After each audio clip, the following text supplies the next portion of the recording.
All right, 4124 Walker Street. Talk about unique. Now, from the outside, it's boarded like it had a fire, but there was not a fire. This property has some kind of like former resident vandalism. Let's go through these upstairs bedrooms. We have 4 bedrooms. I was just in one in the front room. This is number 2, the other one in the front room, closet. Check the bathroom out. Again, electric baseboard in that one. And then we have a standard shower, some redneckishness going on there. That is like a glued in panel on a 45-degree angle. So I was just noticing that. But okay, fine, the tub should work. The toilet and the sink look fine. Here's proof your house froze. So we know we've got a frozen house, but the whole thing is impecs. Real question is what kind of damage was done to the boilers. Here's the 3rd bedroom, and now you're getting into more of these baseboard heaters. That is electrical. See the thermostat on the side. So you have electric heat in the house. That's going to be a bit goofy. And then this one is all water. So this one is the master, I presume. You've got the nicest closet, some loving, and then this has new windows in it. So it's like this was an addition. This is kind of where the parents lived. And so then you've got a very interesting, you don't see this a lot, but you have a split stairs, and that will get us out of the 2nd floor. But electric is on. That is impressive to me, which also confirms no fire. Main floor smells like animal. El Stinko. There's more of those broken windows. You'll see them all through my video. Walking down into the main floor, you have an amazing living room here. Looks absolutely amazing. And then there's the stairs going up. And then you have, so I was in dining room, right? You got a living room, you got a dining room. Now we're going to walk through a galley kitchen, okay? This is, somebody put electric in the laundry chute. That's got to be fixed. But the cabinets are like painted plywood. I don't know what the logic there is, but painted plywood. All 3 windows in this like eat-in nook, right? You got a dining room behind me. This is really cute. And then that moves us onto this like weird 3-season porch. It'll be the last thing we look at, and then I'll move us into basement. But kind of a really interesting little setup there. Definitely want to encourage your residents not to decide they're going to grill over top.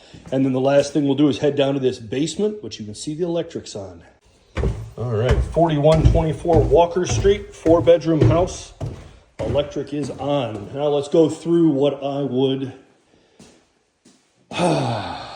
get rid of. I mean, somebody spent a lot of time on the paneling in here. Maybe a dehumidifier is going to save you, but you've got water damage. I'm saying the water damage is done when they flooded the house and froze the radiators. That's my prediction. Definitely the outside walls either have to get cut up. You can run a saw like 3 feet up and leave them, or you're going to just demo the outside walls. Again, more weird glass breakage. But this is the radiator lines for a hot water boiler down here coming into basement. I'll walk on the other side in a second. But you've got this weird fireplace above the fireplace downstairs. And I'm going to say that is a real fireplace. That is not a gas fireplace. That sucker gets boarded up as soon as you want to rent it. Do not let residents try and, build a fire on the fireplace. Absolutely no bueno. Now, water meter, kind of cool, is under here. Looking at galvanized. So she's not copper. That would have been nice, but too much to ask for. And then we have 100 amp Siemens. So no problems with the quality here. This is upside down, but this was winterized in 3/3 of 25. And guys, I'll tell you, it's been 10 years since I've been seeing this, but this is a straight up foreclosure. This property, you can see it right side up here, because I flipped it over before earlier when I was walking through. This property was winterized on March 3rd. It is still freezing on March 3rd, and the company 100% did not come through the day the residents moved out. That's why the toilet shattered upstairs. So that's where I'm saying I would state that all of these lines up here are going to be suspect until proven otherwise. These are all your water lines for the boiler. Not irreparable, they're all repairable. If anything like this is going up to that upstairs and like that bedroom on the second story, I'm just checking our copper. I'm looking for any breaks. I don't see any. This corner is, there's the venting for your boiler. And then here is where the boiler was stolen. There's your copper. So that can be sweated off and we can reconnect the boiler in pretty easily.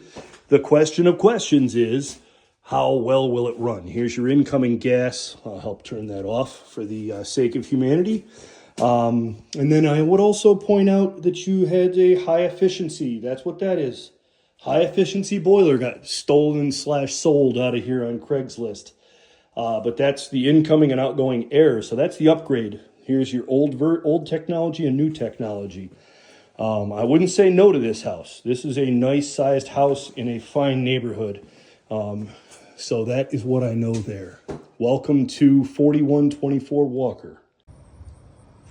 All right, 4124 Walker. Just looking at the outside. Architectural shingle roof. Not seeing any indication that it's leaking on the inside. I'm saying that boiler froze and we had water kind of flowing across that basement, but it doesn't look like it did anything to the first and second floors. So maybe just moisture, and then some goofball that wanted to trash all of their glass in the property. Kind of an interesting garage, definitely a homeowner's garage. We're gonna cut the branches back here, clean the gutters, put some gutter screen in and leave it alone. But it's just interesting, like you've got compost here for the last 20 years. And I would suspect if we sectionated this property, they'd make us clean it out. You do have a bit of a liability with this massive tree, but I would wait until it comes down and file your insurance claim. Cute little addition on the back of the garage.